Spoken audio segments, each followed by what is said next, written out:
Dr. Sarah Chen watched through her ship's viewport as the crystalline surface of planet Voris glittered beneath twin violet suns. The deadly world's beauty masked its true nature, an environment so hostile that 3 previous colonization attempts had ended in catastrophic failure. The planet's atmosphere was a cocktail of corrosive gases. Its surface temperature fluctuated between -80 degrees Celsius and 60 degrees Celsius, and its local fauna made Earth's most dangerous predators look like house pets. The Galactic Scientific Council had classified Voris as uninhabitable. Their conclusion: no intelligent species could survive here without massive technological infrastructure. Sarah smiled, checking her simple mechanical tools and basic survival gear. She was about to prove them very wrong. High above in a cloaked observation vessel, First Observer Xylex's sensory tendrils rippled with anticipation. The Arcturian scientist's crystalline exoskeleton refracted the soft blue light of the ship's bridge as they monitored the humans' descent. Another primitive species attempting to colonize Voris, Second Observer Mira noted, her bioluminescent patches pulsing with barely contained amusement. Shall I prepare the standard death notification package? Not yet, Silex replied, adjusting the observation feeds. Though given their technological level, I estimate survival time at less than 6 planetary rotations. Their ship appears to use mechanical systems rather than proper quantum navigation, practically prehistoric. The bridge crew watched as Sarah's ship executed a perfect landing sequence in a valley surrounded by razor-sharp crystal formations. They expected to see emergency shields or force field generators deploy. Instead, Sarah emerged wearing what appeared to be a simple environmental suit. Fascinating, muttered Chief Scientist Khan, their neural interfaces rapidly processing the data. The human is either suicidal or operating on principles we don't understand. Those crystals emit enough radiation to cook most species within hours. Sarah began unpacking her equipment with practiced efficiency. Her first priority was shelter, but not the kind the observers expected. Instead of deploying advanced materials or energy shields, she began studying the local crystal formations with simple mechanical instruments. Is she taking measurements with an analog compass? Mira's bioluminescence flickered in disbelief. Their species has achieved interstellar travel, yet they rely on prehistoric tools. Sarah worked methodically, testing the resonant frequencies of different crystal formations with a small hammer. Each strike sent musical notes echoing through the valley. The observers were so focused on her primitive methods that they almost missed the pattern emerging. Impossible, Khan whispered, neural tendrils twitching. She's using the crystal harmonics to map subsurface structures. The vibrations are revealing stable building locations without any advanced scanning equipment. Within hours, Sarah had selected her build site and begun construction. She carefully harvested specific crystal formations, testing each one's properties before incorporating them into her shelter's foundation. The aliens watched in growing confusion as she wove toxic vines between crystal layers, creating a structure that should have dissolved itself. The acid from the vines should be eating through everything, Mira observed. Yet somehow the chemical reaction is creating a stable polymer matrix. She's not fighting the planet's natural elements, she's making them work together. As the first of Voris's suns set, Sarah had completed a basic shelter that defied conventional engineering. The toxic atmosphere flowed through carefully arranged crystal channels, breaking down into breathable components. The radiation from the crystals was channeled into a primitive but effective power system.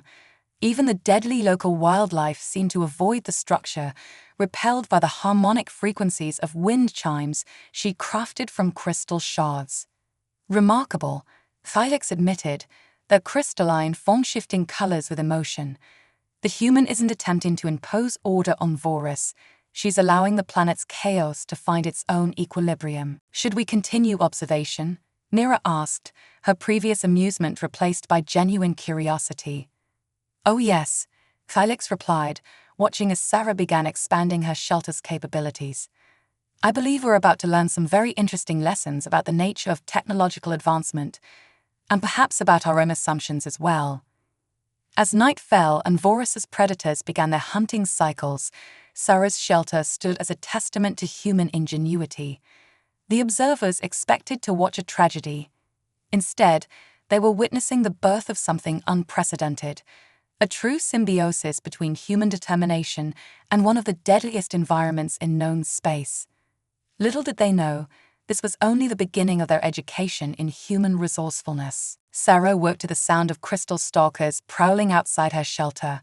The predatory crystalline creatures, each the size of an earth tiger, tested the perimeter with razor-sharp appendages. But the harmonic resonance from her crystal wind chimes kept them at bay, an elegant solution that had her alien observers baffled. 3 days, Khan noted, their neural interfaces struggling to process the data. She survived 3 times longer than our most conservative estimates. The observation vessel's crew watched as Sarah began her morning routine. Instead of relying on synthetic nutrients or emergency rations, she had started cultivating local vegetation in soil beds treated with carefully balanced crystal compounds. Plants that should have been lethally toxic were rendered not just safe, but nutritious through a processing method that seemed absurdly simple. "Look at this," Mira called out, her bioluminescence pulsing rapidly. She's incorporating the crystal stalker's shed fragments into her shelter's walls. The aliens watched as Sarah carefully collected the crystalline shards, testing their properties before weaving them into her expanding structure. The human's shelter had evolved beyond its initial design. What started as a simple crystal and vine construct now featured multiple chambers, each serving a specific purpose. The outer layer used the planet's temperature extremes to strengthen itself, becoming more resilient with each thermal cycle. Inner chambers maintained stable conditions through a complex interplay of natural ventilation and crystal-filtered light. "She's creating a living architecture," Felix observed. "The structure adapts to environmental stresses instead of resisting them." A massive sandstorm approached, carrying particles sharp enough to strip flesh from bone. But Sarah seemed unconcerned. She had designed her shelter's external surface to channel the abrasive wind, using its force to polish and strengthen the crystal walls. The more violent the storm, the more resilient her shelter became. "This defies everything we know about construction on Deathworlds," Khan admitted, their neural tendrils writhing in scientific frustration. "Our advanced materials and force fields try to fight the environment. She's turned the environment into a self-reinforcing protection system." As the storm raged, Sarah worked inside her shelter, documenting her findings in a simple paper journal. The observers were shocked to discover she'd been conducting her own research on Vorus's ecosystem. Her notes revealed deep insights into the planet's complex chemical and biological interactions, all gained through observation and experimentation rather than advanced sensors. She's not just surviving, Mira realized, her previous skepticism completely evaporated. She's developing an entirely new field of environmental engineering, one that works with natural systems instead of trying to overpower them. The storm passed, leaving Sarah's shelter stronger than before. She emerged to find that the wind-carved crystals had created natural prisms, filling her structure with rainbow light. The simple beauty of it seemed to please her as much as its practical function. By the end of the 4th day, Sarah had established what the observers could only describe as a symbiotic relationship with Vorus. Her shelter processed toxic air into breathable atmosphere, converted deadly radiation into usable energy, and turned hostile wildlife into unwitting contributors to its own evolution. "Update the observation logs," Felix commanded. "Note that our understanding of technological advancement may need significant revision. Sometimes the most sophisticated solution is the one that appears simplest on the surface." As Vorus's twin suns set, casting the crystal landscape in deep purple shadows, the observers found themselves facing an uncomfortable truth. Perhaps their own highly advanced civilization had something to learn from this human and her primitive methods. But greater challenges lay ahead. None of them could have predicted how Sarah's innovations would be tested by what was coming next. Sarah's fifth day on Vorus brought an unexpected discovery. While expanding her shelter's crystal matrix, she encountered a previously unknown mineral vein that pulsed with bioluminescent energy. The alien observers watched intently as she carefully extracted samples for study. "Fascinating," Khan commented, their neural sensors detecting unprecedented energy patterns. "That's a quantum reactive crystal formation. Our scientists haven't even classified it yet." Sarah's experiments with the new crystal revealed properties that challenged the observer's understanding of physics. When exposed to specific frequencies, the crystal created localized gravitational fields. Rather than being intimidated by this potentially dangerous phenomenon, Sarah immediately began incorporating it into her shelter's design. "She's using the gravitational fluctuations to create stabilized zones," Mira observed, her bioluminescence flickering with excitement. "The crystal network automatically counteracts seismic disturbances." The human's shelter now featured a central chamber where the crystal formations created a perfect gravity well, protecting against Vorus's frequent earthquakes. Sarah had turned what could have been a catastrophic discovery into another layer of protection. But the true test came when a pack of crystal stalkers, driven by hunger, coordinated an attack on her shelter. The observers tensed, expecting tragedy. Instead, they witnessed innovation. Sarah had anticipated this threat, using her gravity-manipulating crystals to create invisible barriers that the predators couldn't cross. "Look at the efficiency," Dilex noted as the crystal stalkers retreated in confusion. "No energy weapons, no force fields, just the planet's own materials turned into a defense system." Sarah's success with the quantum crystals led to more experiments. She discovered that different harmonics could influence local weather patterns, creating microclimates around her shelter.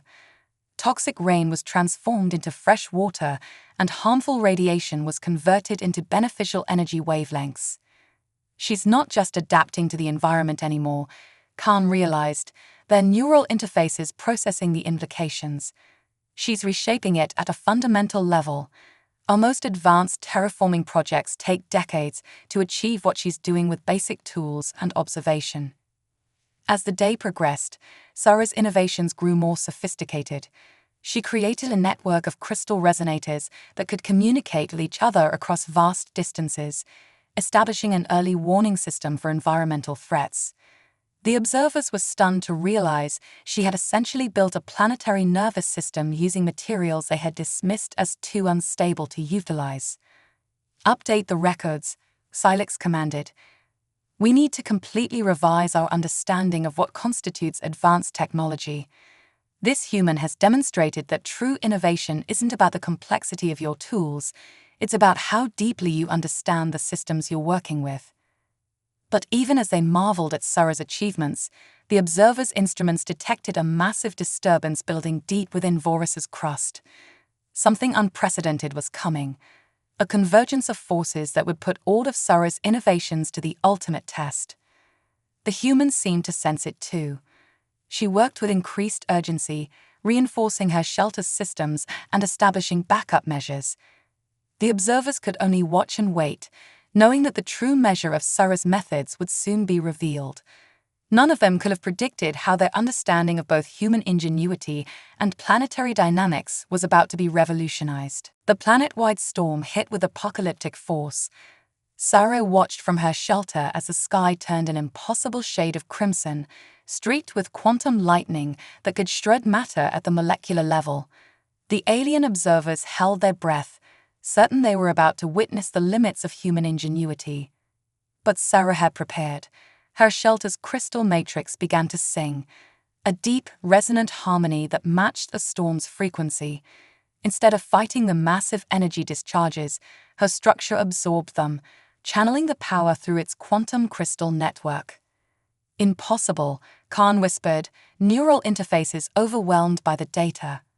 "She's using the storm to enhance her shelter's systems. The quantum lightning is actually strengthening the crystal matrix." The storm intensified, bringing winds strong enough to scour mountains and rain that could dissolve standard starship hull plating. Yet Sarah's shelter stood firm, its design evolving in real time. The crystal formations grew and reshaped themselves, guided by the harmonic frequencies she had established.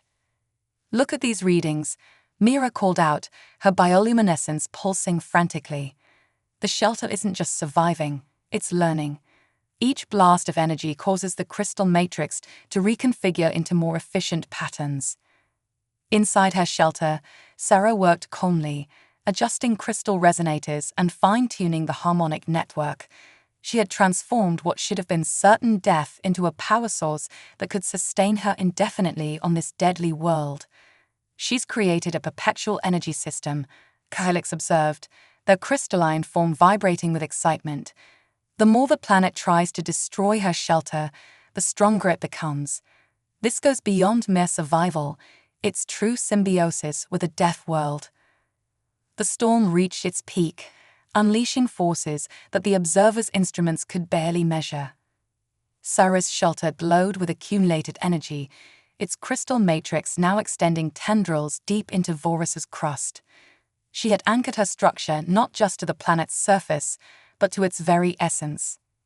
"The quantum harmonics are stabilizing the entire region," Khan reported, neural tendrils twitching in disbelief. "She's created a pocket of order in the middle of chaos, using nothing but the chaos itself as her tool." As the storm began to subside, its energy spent, Sarah emerged from her shelter to survey the transformation. The landscape had been scoured clean, crystal formations shattered and reformed. But where her shelter stood, a zone of perfect calm extended outward in a growing circle. "Update the records," Kylix commanded. "Note that we have witnessed what may be the first successful integration of sapient life with a Class X death world. All previous theories about planetary colonization may need to be reconsidered." The observers watched as Sarah began expanding her shelter's influence, using the storm's aftermath to establish new growth patterns in the crystal formations. She wasn't just surviving on Vorus anymore, she was reshaping it, one crystal at a time. But even as they marveled at her achievement, their instruments detected something stirring deep within the planet's core. The storm had awakened forces that had slumbered for millennia. Sarah's greatest challenge still lay ahead. Deep beneath Vorus's surface, ancient forces stirred. The quantum energy from Sarah's innovations had awakened something primordial. The alien observer's instruments detected massive tectonic movements as the planet's core began to destabilize. "Energy readings are off the scale," Khan reported, their neural interfaces nearly overloading. "The planet's quantum field is collapsing.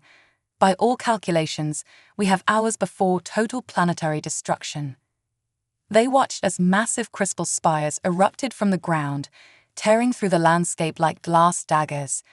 The atmosphere began to crystallize, forming lethal shards that hung in the air like frozen lightning.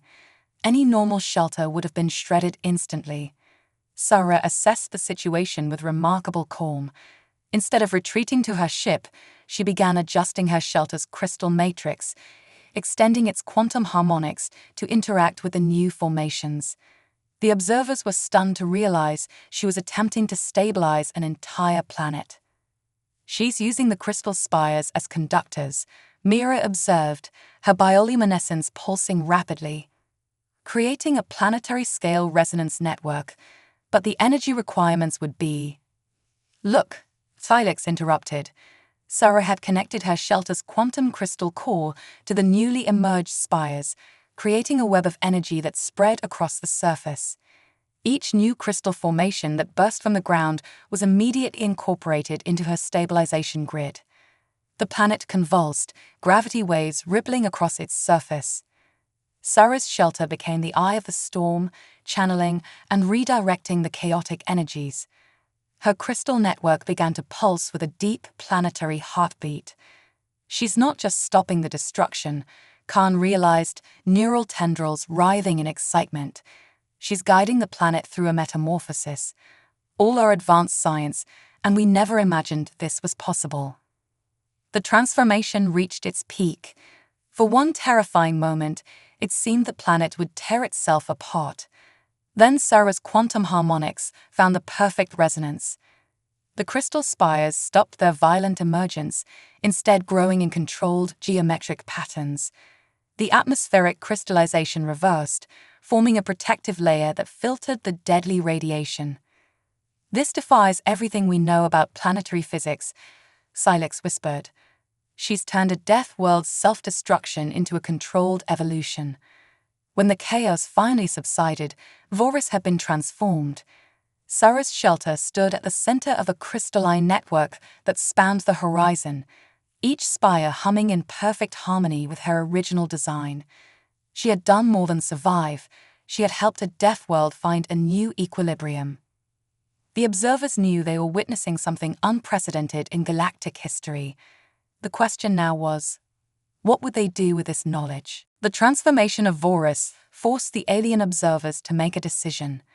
After weeks of secret observation, First Observer Silex ordered their ship to decloak and initiate first contact. Sarah watched calmly as the advanced alien vessel materialized above her crystalline compound. When Silex, Mira, and Khan emerged from their ship, she greeted them with a knowing smile.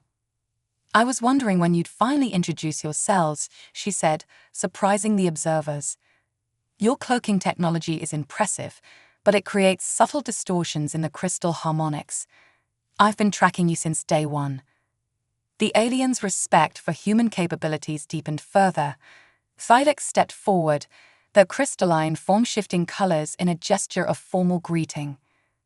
"We came expecting to document another failed attempt at surviving Voris," Silex admitted. "Instead, we witnessed something that will revolutionize our understanding of planetary adaptation." Sarah led them through her shelter-turned research station. Each room demonstrated a different aspect of her integration with Voris's natural systems. The quantum crystal network she had established now regulated the planet's climate, tectonic activity, and even its aggressive wildlife. "Your civilization achieved incredible technological advancement," Sarah explained, "but sometimes the simplest solutions are hidden by our assumptions about what's possible." Khan's neural interfaces buzzed with excitement as they studied her innovations. "You've accomplished in weeks what our best scientists couldn't achieve in centuries. The implications for Deathworld colonization are staggering." "Not colonization," Sarah corrected gently. "Partnership. Voris isn't a world to be conquered. It's a complex system seeking balance. All I did was help it find that balance." The observers realized that Sarah's success represented more than scientific achievement. It was a fundamental shift in how intelligent life could interact with hostile environments. Her methods proved that adaptation and harmony could succeed where force and technology had failed. Mira's bioluminescence pulsed with a new pattern, one of deep respect. The Galactic Scientific Council will need to revise its entire classification system. "You've proven that no world is truly uninhabitable if we approach it with the right mindset." Sarah's work on Voris became a turning point in galactic history. Her methods led to a new era of planetary exploration and development, one based on understanding and cooperation rather than domination. The human approach to survival, once dismissed as primitive, was now recognized as profound wisdom. As the twin suns set on the crystalline landscape, Sarah and her alien colleagues began planning the next phase of Voris's evolution. The Deathworld had become a living laboratory, a testament to the power of human ingenuity and the importance of seeing possibility where others saw only danger. The universe, they all realized, had many more lessons to teach if they were willing to learn.